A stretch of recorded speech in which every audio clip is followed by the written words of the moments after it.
कबीरदास जी कहते हैं, निर्गुण फसलिए कर डोले, बोले मधुर बानी। सब फंसे हैं, तुम फंसे हो, तुम्हारे पुजारी फंसे हैं, तुम्हारे महात्मा जन फंसे हैं, तुम्हारे पंडित फंसे हैं। आदमी मरता है, उसके कान में जाके कहते हो राम नाम सत्य है। वो खुद भी दोहरा नहीं सकता तुम्हारा पंडित, और तुमको सुना रहा है मरते हुए आदमी को राम नाम सत्य है। और जो मरने वाला अपने मन में माया को इकट्ठा कर रहा है, जीवन भर क्या किया उसने, जीवन भर पैसे के पीछे भागा है। अब जो बचा है अधूरा अधूरा वह पूरा हो सके। जो तिजोरी खाली थी वह अगले जन्म में भर देंगे। जो स्त्री मिली नहीं थी वह अगले जन्म में मिलेगी। जो पाया नहीं था वह अगले जन्म में पाएंगे।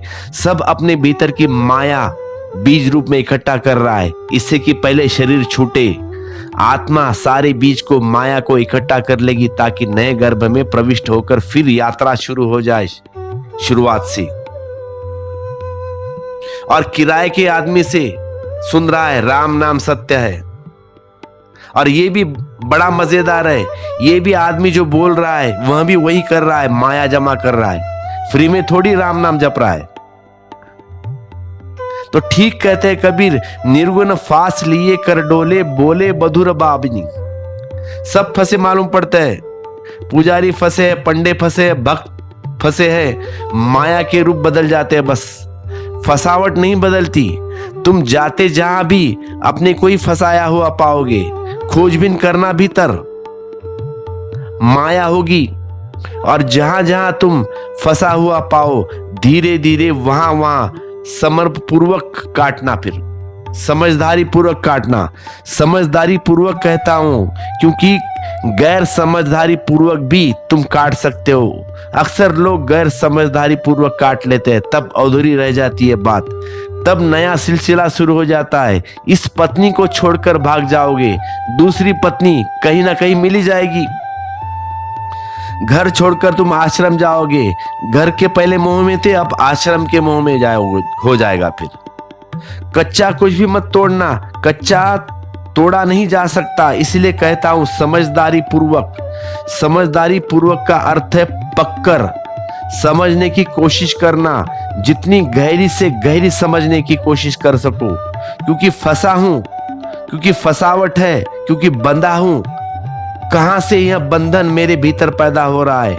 प्रवेश करना भीतर, कारण खोजना और सब भांति कारण को समझना।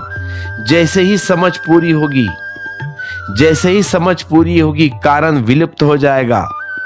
तुम्हें तोड़ने की कोई भी जरूरत न पड़ेगी। जैसे पक जाता है, पत्ता सूख जाता है, फिर हवा का छोटा सा झोंका भी न होगा। तो फिर हवा का छोटा सा झोंका भी न हो तो भी सूखा पत्ता गिरेगा। कोई कुल्हाड़ी लेकर काटना नहीं पड़ेगा। अक्सर लोग कुल्हाड़ी लेकर काटने चले जाते हैं। तुम्हारे तथाकथित साधु सन्यासी ऐसे ही लोग हैं जिन्होंने कुल्हाड़ी से काट दिया, घाव रह गया। अब वह नई जगह उस घाव को भर रहा है। वह दौड़ है जो पीछे थी, कोई फर्क नहीं पड़ता। पहले संसार में थी, अब सन्यास में थी। नाम बदल जाते हैं, रूप बदल जाते हैं, माया फिर जगह बन जाती है। फिर पकना प्रौढ़ता से, होश समझना, जल्दी मत करना। परमात्मा को कोई जल्दी नहीं है, तुम्हें भी जल्दी की कोई जरूरत नहीं। धैर्य पूर्वक समझना और गहरा। जैसे जैसे समझ काफी होगी, जैसे जैसे तुम्हें दिखाई पड़ेगा गाली में कष्ट नहीं है, मेरे अहंकार में कष्ट है, तब अपने अहंकार को समझने की कोशिश करना। जिस दिन समझ पूरी हो जाएगी उस दिन तुम पाओगे कि भीतर एक सुख पत्ता लटकता था, भीतर एक सूखा पत्ता लटकता था, वहां गिर गया। उसके गिरते ही तुम मुक्त हुए। तो कबीर कहते हैं माया मां ठगनी।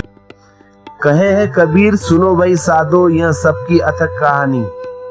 इस सूत्र से हम शुरू करते हैं, पूरी कहानी अथक है, कहीं नहीं जा सकती, फिर भी कबीर ने कही है, और बड़ी मधुरता से कही है, और बड़ी सफाई से कही है, बहुत स्पष्ट कही है। तर्क का जाल नहीं, सीधे साफ एक अनपढ़ आदमी के शब्द है। तुम भी तर्क का जाल खड़ा मत करना। कबीर को सीधा सीधा समझने की कोशिश करना। कबीर का भाव अगर तुम्हारे भीतर प्रविष्ट हो जाए तो तुम्हें समाधि के लिए कुछ भी करना न होगा।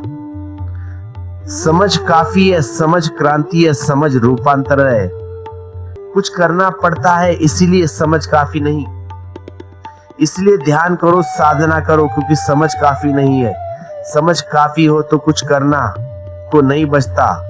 अन किए सब होए, अन किए सब होए, कबीर का वचन है।